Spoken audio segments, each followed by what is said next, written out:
Alongside Matt Waldron, former Husker, now San Diego Padre, you're having one of your best seasons so far, had 7 shutout innings, 8 Ks. What's gone into this year for you and just your development? Yeah, I think just understanding that I'm going to learn some things throughout the year and trusting that process.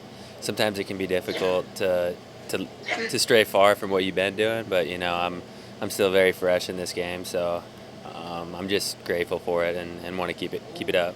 Yeah, in the past years you've been in Major League Baseball. What are some of the things you've been learning and just trying to soak in your first few years in the bigs? I think failure was one of the things that really took a second because there's so many eyes on it, and just trusting and leaning on some of the guys in here that have been around a long time to guide you through that and understand that that's going to happen, but also just how long the season can be is something that's been somewhat tough, but we're a third of the way through, so just trying to keep that up. Well, you're famous for the knuckleball. Where did you learn that pitch, and how have you evolved that since coming to the big leagues? Yeah, I learned that with my twin brother. Growing up, we were like 11 years old in the backyard, just throwing that thing back and forth, and I think we started to realize it was getting pretty good when we couldn't catch it, so we just kept with it, and it was always something fun in our back pocket as a position player. And then eventually, like second year of pro ball, I was just like, I threw it as a secondary, and they're like, that's exceptional. Like, let's build the usage up, and then a couple years later, here we are. So.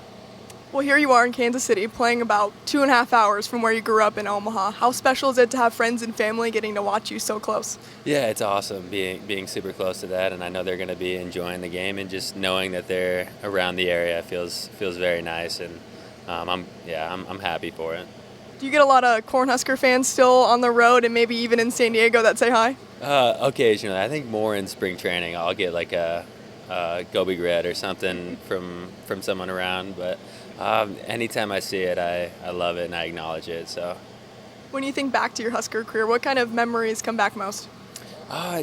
Probably with the guys and just the team camaraderie, and just college is a lot of fun, and but also baseball and being competitive and enjoying that was a ride. So just winning and just every bit of it was awesome.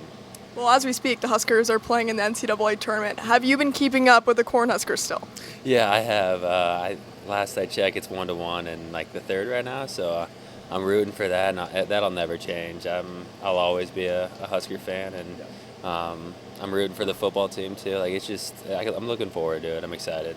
How would you describe the fandom in Nebraska when you think back to your college days and just how many people would show up to Haymarket? Oh, it was crazy. I don't think I knew how crazy it was until after I left and saw some of the crowds we get in some of the lower minor league games, that I was like very appreciative of what we had then, and it's awesome, and I understand it now. I see the love for it, and you can't get it back, but it's something I'll never forget. Lastly, Matt, being a kid from Omaha, getting all the way to the major leagues, what would your message be to young boys in Omaha wanting to grow up and follow in your footsteps? If you want it, that'll take care of itself. You gotta just, like, the more you love it and want it, you gotta know you want it, and then once you do that, you'll work as hard as you can, and you'll face some failure, but if you love it enough, you'll keep up with it, and yeah. Well, Matt, thanks so much for the time. Best of luck this year. Absolutely, thank you.